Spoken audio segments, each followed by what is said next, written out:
Alright, everyone settle in, because the story I'm about to tell you isn't just about simple sibling rivalry, it's about a calculated, lifelong campaign of psychological warfare waged against me by my own twin sister Katie. I'm here to tell you how she attempted to utterly demolish my life and my career during what should have been my greatest professional triumph. After a lifetime of her insidious manipulations and carefully staged dramas, I finally made sure that her performances would never again upstage my reality. Make sure to like and subscribe, because you're going to want to hear every last sordid detail of how I finally walked away and watched her carefully constructed world collapse under the weight of its own lies. Katie possessed a natural, almost supernatural genius for eclipsing my every achievement. It wasn't just a personality quirk, it was an art form she had been perfecting since we were children, a dark talent for manipulation that Katie couldn't or wouldn't see. A prime example, one that set the stage for everything that was to come, was the 5th grade spelling bee. I was a nerdy, bookish kid. I had studied for weeks, my nose buried in a dictionary, my mind a whirlwind of prefixes and suffixes. When I correctly spelled chrysanthemum, to win I felt a jolt of pure, unadulterated, and hard-earned pride, but as I stood on the verge of accepting my first place trophy, a small plastic symbol of my dedication, Katie, from her seat in the front row of the auditorium, dramatically, and with the timing of a seasoned actress, fainted. It was a perfect cinematic and utterly convincing collapse. Instantly, the entire focus of the auditorium shifted from me to her. A teacher shrieked. My parents gasped in horror, and a wave of panic washed over the crowd. Paramedics were called, teachers swarmed her still and lifeless form, and my victory, my moment, my small shining achievement, was completely and utter the chaos of her manufactured crisis. She later confessed to me, not with remorse, but with a chilling, self-satisfied, and deeply unsettling grin, that she had simply held her breath until she passed out. "I just wanted to see if I could actually do it," she said, as if she were a scientist conducting an experiment and my life was her laboratory. My 14th birthday was another masterpiece of her making, another meticulously planned act of sabotage. My friends were all gathered around our dining room table. The cake was lit with a sea of flickering candles, and I was just about to make a wish and blow them out. In that perfect, suspended moment of pure, simple joy, Katie suddenly declared, her voice filled with a manufactured, theatrical panic, that she thought she might be pregnant. It was a complete and utter, and frankly ridiculous, fabrication. She hadn't even started her period yet. But she had done her homework, researching symptoms online to stage a convincing, hyperventilating panic attack that was so believable it fooled everyone, including our parents. The party ended abruptly. My parents, consumed with a mixture of worry and fear, spent the entire night with her at the hospital, running a battery of unnecessary tests. My friends were sent home in a state of bewildered, awkward confusion, and my beautiful birthday cake remained on the table, its candles melted into sad, waxy, and pathetic pools. My birthday wasn't a celebration, it had become another crisis, starring Katie. I never fought back. I never screamed at her or exposed her blatant, manipulative lies. How could I? In everyone's eyes, Katie was the delicate one, the fragile porcelain doll who was perpetually and conveniently struggling with a rotating cast of mysterious allergies and delicate, undefined mental health issues. I, on the other hand, was cast in the role of the cold, stoic, ambitious twin whose very existence, whose every success, no matter how small, seemed to diminish her, to cast a long and cruel shadow over her fragile, delicate spirit. It was a narrative she had crafted with the skill of a master storyteller, and our parents, bless their naive and enabling hearts, had co-signed it without question year after agonizing year. To keep the precarious and entirely one-sided peace, I began to instinctively, almost subconsciously, dim my own light. I learned to live my life in shades of gray so that her world, by comparison, could seem brighter. When I achieved a perfect score on the SAT, a feat of intense, focused study and sheer unadulterated dedication, my first instinct was not one of pride but of a deep and well-earned fear. I intended to keep it a complete secret. But Katie, with her uncanny, almost psychic ability to sniff out any potential threat to her long-held status as the center of our family's universe, discovered the letter. That evening at dinner, she didn't congratulate me. She waited for a lull in the conversation and then, with the gravity and drama of a Shakespearean tragedy, announced that she was suffering from a severe and life-threatening eating disorder. For the next several months, our home became a stage for her newest and most convincing performance yet. The sounds of her feigned illness became our new and deeply draining soundtrack, a constant, theatrical performance designed to ensure that all attention, all worry, and all focus was once again squarely and suffocatingly on her. The most extreme, the most unforgivable incident, the one that finally broke through my years of passive acceptance, occurred when I was accepted into Hamilton Tech, my absolute dream school. I had gone to extraordinary, almost comical, lengths to keep the entire application process a secret, even having the acceptance letter mailed to a trusted friend's house. But Katie, ever the spy, ever the saboteur, snooped through my laptop and found the congratulatory email. That very same night, she staged her magnum opus of manipulation. She waited until our parents were out for the evening, and then orchestrated a dramatic, an utterly terrifying overdose right in front of me, complete with a strategically placed, half-empty bottle of pills and a heart-wrenching, tearful confession of her own profound worthlessness. She sobbed, her voice thick with a fake, theatrical despair as I, in a state of pure adrenaline-fueled panic, frantically called 911. Maybe everyone would be better off if I just disappeared. Deep down, a cold, rational, and deeply cynical part of me knew, with absolute certainty, that it was another one of her stunts, another desperate and pathetic grab for the spotlight. But the sight of her feigning unconsciousness, the manufactured foam at the corners of her mouth, was a memory that would be seared into my brain forever. I did what she wanted. I did what our twisted family dynamic demanded. I deferred my enrollment. I stayed home to support her through her recovery. And just as I had suspected, a mere 3 days later, she was miraculously and completely cured, spending the entire year that I should have been at college lamenting to anyone and everyone who would listen how consumed with guilt she was for ruining my future. A year later, I finally, blessedly, 4 years in a different state was like coming up for air after a lifetime spent underwater. It gave me the physical and emotional space I so desperately needed to forge my own identity, suffocating fear of her next act of sabotage. I maintained a carefully controlled, minimal level of contact, a few superficial and heavily censored texts, the occasional obligatory and deeply uncomfortable holiday visit. For the very first time in my life, I could thrive, I could succeed, without constantly looking over my shoulder, without fearing that my own success would trigger another one of her dramatic, life-altering, and utterly exhausting episodes. After graduating, I secured a coveted position at a burgeoning and exciting tech startup. I worked focus and a drive that was fueled, in no small part, by my desire to build a life that was entirely my own, a life that she could not touch. For 3 years, I poured every ounce of my being into my career, and it paid off. I was set to be honored at our company's prestigious annual awards ceremony for leading a project that had saved the company millions of dollars.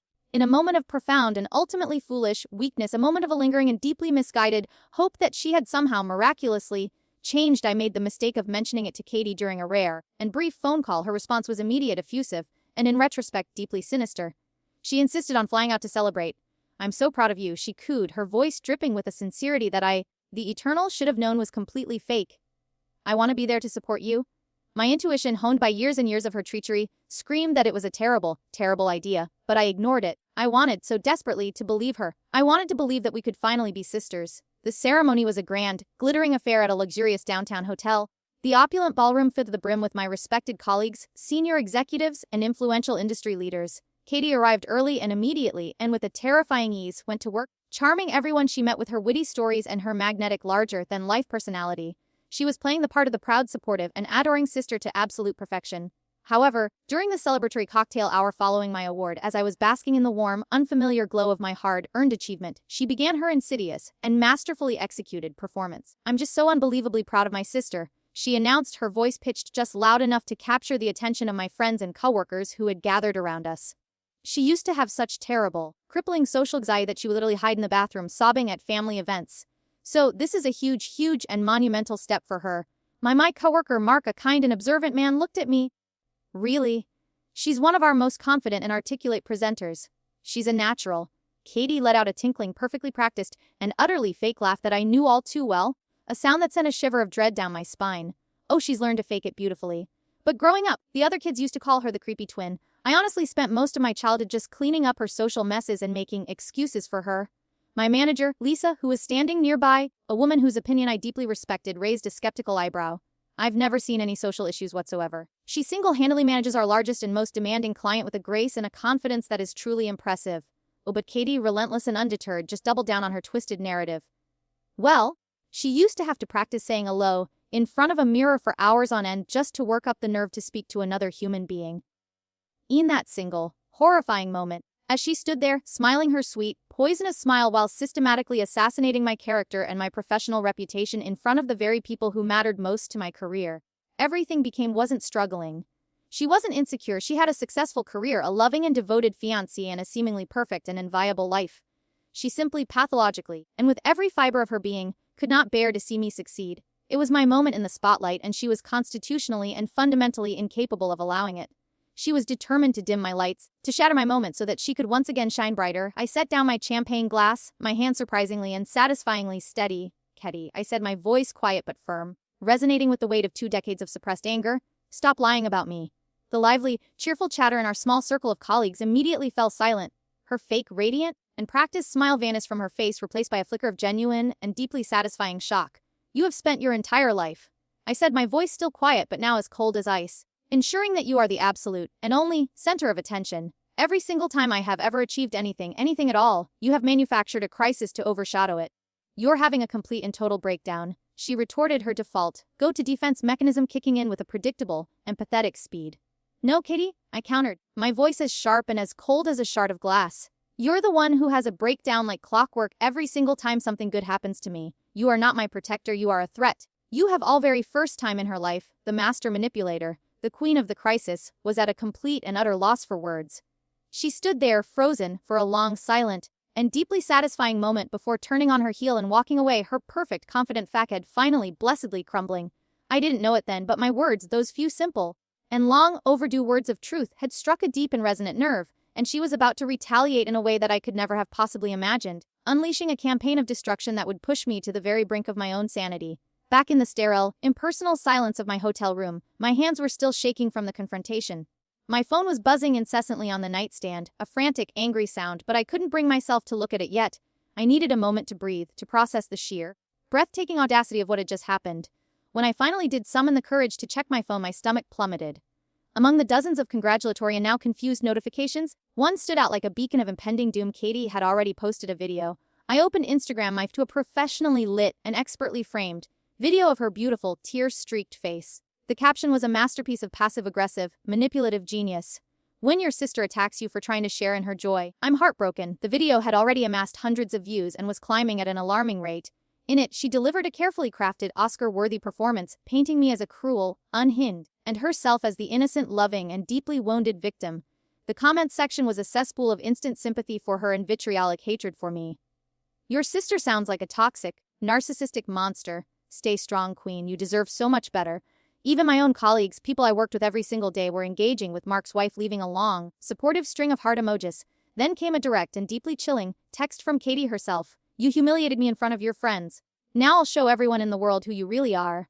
My years of dealing with her, of surviving her, had taught me to be meticulous, to be a warrior of documentation. I started screenshotting everything. The video, every single hateful comment, her threatening text. I saved it all to a secure encrypted cloud folder and then, with a sense of finality and relief, I systematically blocked her on every platform. My manager, Lisa, called, her voice laced with a professional yet palpable and deeply concerning concern. I assured her, with a calmness I did not feel, that it was a private family matter and that I had it under control. That night, sleep was an impossibility. I lay in the king-sized, and suddenly very lonely hotel bed, staring at the ornate ceiling, replaying the evening's horrifying events over and over again in my mind, haunted by the memory of Katie's duplicitous and triumphant smile. The next morning at the office, the atmosphere was thick with a tension that I could feel in my bones, in the very air I breathed. Conversations would seize the moment I walked by. Mark, my coworker, pulled me aside into a small, windowless conference room, his expression troubled and deeply uncomfortable. His pregnant wife, he explained, was worried about the drama. And while he didn't believe Katie's story for a second, he was caught in an impossible and deeply unfair position. The video was spreading like a digital wildfire through our professional network, a virus of lies and manipulation.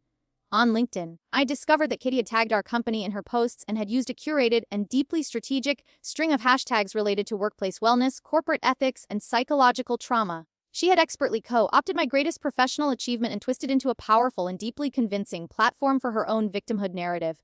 I was faced with an impossible and lose-lose choice: respond publicly and risk escalating the situation, feeding the very fire she had started, or remain silent and let her completely and utterly control the narrative. I chose silence, hoping foolishly to starve the fire of the oxygen it so desperately needed to burn. But my silence was misinterpreted as an admission of guilt. By lunchtime, Katie had posted another, even more insidious video, this time delving deeper, fabricated and deeply compelling story of a lifetime of emotional abuse and neglect at my hands. Then came the dreaded and inevitable call from HR.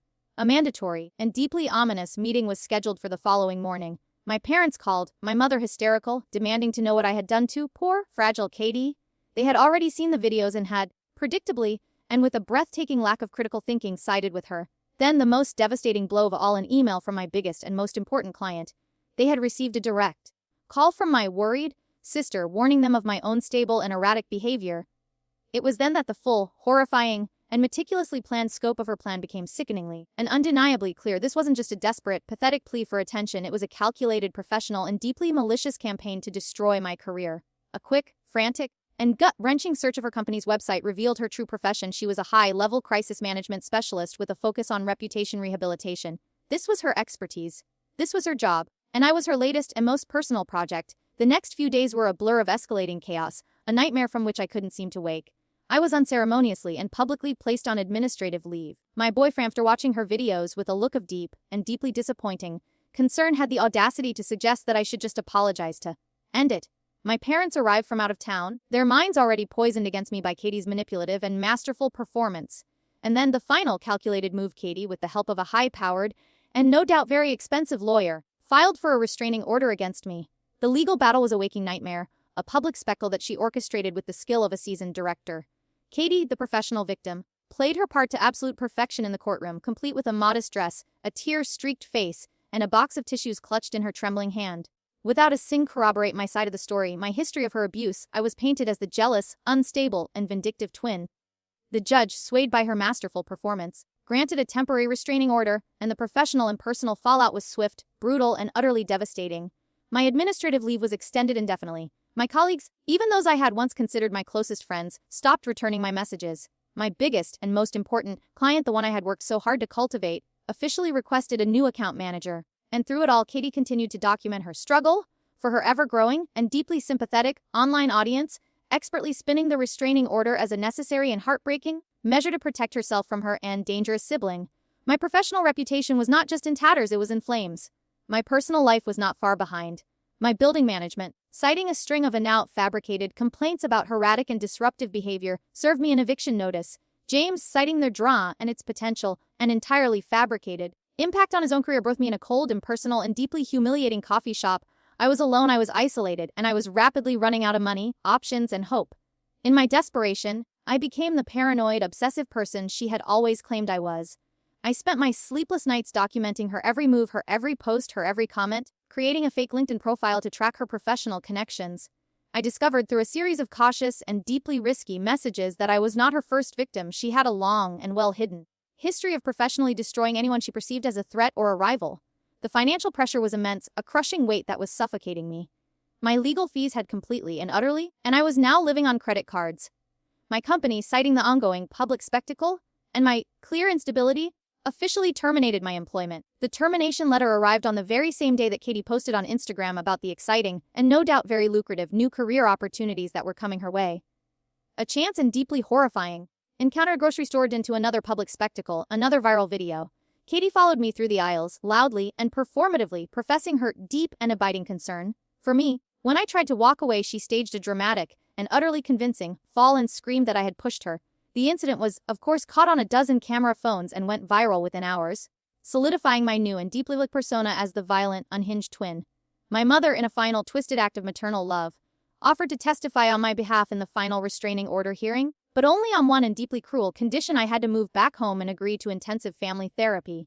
In other words, I had to submit to their version of reality, to admit that I was, and had always been, the problem. I declined, just when I thought all was lost, that I had been completely and utterly defeated. A small and crucial breakthrough security footage from my apartment building, obtained through a long and arduous legal subpoena, showed Katie entering the premises repeatedly, acting erratically, and wearing outfits that were eerily similar to mine, but without more substantial corroboration. Not enough to turn the tide of public opinion, not enough to challenge her powerful and deeply entrenched narrative.